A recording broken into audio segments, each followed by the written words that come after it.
Pera yung kanin taob. So yun mga idol, gagamitin nating helmet. What's up mga idol, for today's video ay meron nga akong pupuntahan, pero bago yun magluluto muna ako ng pagkain. Tara, let's go! Ang una kong ginawa ay pumunta ako sa palengke para bumili ng isda at talbos ng kamote. 4 na piraso pala na galunggong at 2 tali ng talbos ng kamote yung binili ko.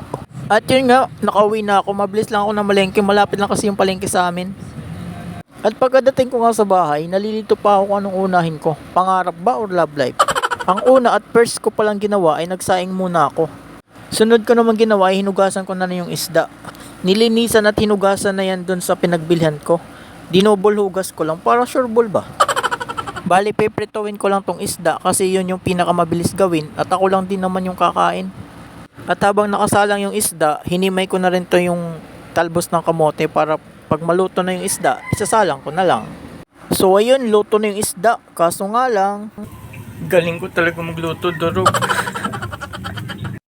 Hiniwa ko na rin tong bawang at sibuyas kanina habang nakasalang yung isda. Bali gigisahin ko lang pala tong talbos ng kamote. Marami pa rin nalilito kung ano nga bang una igisa, bawang ba o sibuyas. Bahala na kayo kung anong unahin nyo.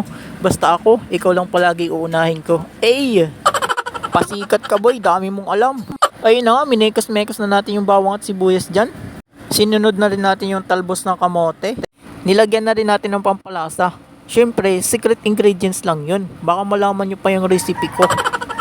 Ayan na nga, luto na yung ating ginisang talbos ng kamote. Kaya, food trip na naman tayo mga idol. Ito meron tayo ditong 4 na galunggong. Yung talbos ng kamote na dalawang tali. Lumiit. At ang pangmalakasan nating sasawan. Yung gastos ko pala dito sa sa kakainin ko ngayon, nasa 180 kasi yung isda 120, yung talbos ng kamote 15 isang tali, 2 30. Nasa na yan, 150. Plus yung mga mga kalamansi, kamatis. Quality. Shoutout nga pala kay Duns Bubulis from Torm Shipping. So yun mga idol, kalahati lang nabawas ko dun sa isda. Kasi dito ako naaliw sa nasarapan sa sausawan. Naubos yung kamatis. Pera yung kanin taob. So ibig sabihin meron pa akong ulam mamaya hanggang mamayang gabi. Tagos yan hanggang mamayang gabi. Sa halagang 180 pesos. Umaga hanggang gabi na ulam, di ba? Kaysa naman bili ka ng bili. Magkano yung ulam? 60, isang balot, pero konti lang. Tapos hindi ka pa sigurado kung malinis o hindi. Or di ka sigurado kung masarap o hindi, di ba? Kaya mas maganda talaga ikaw na lang magluto. Sarili mong luto, sarili mong kain. Tapos alam mong malinis. Tsaka alam mong masarap kasi ikaw mismo nagluto, di ba? So yun mga idol, nakaligo na ako.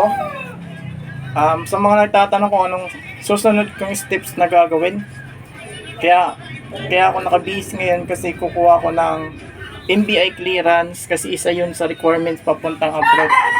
Yes mga idol, serious mood na tayo. Bala ko kasi mag-apply sa Taiwan, sa ibang bansa. Kaya ngayong araw ay kukuha tayo ng requirements. Sunod-sunod na kukumpletohin ko muna yung requirements ko bago ako mag-apply. Outfit check muna tayo mga idol. Itong outfit check ko pagpasok ng mall kasi sa mall ako kukuha. Itong sombrero na bigay ni Boss Jonard. Tapos itong t-shirt na nabili ko sa TikTok. Tapos itong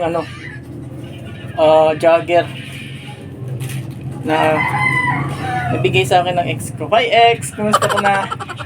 Tapos itong sapatos naman, yung sapatos.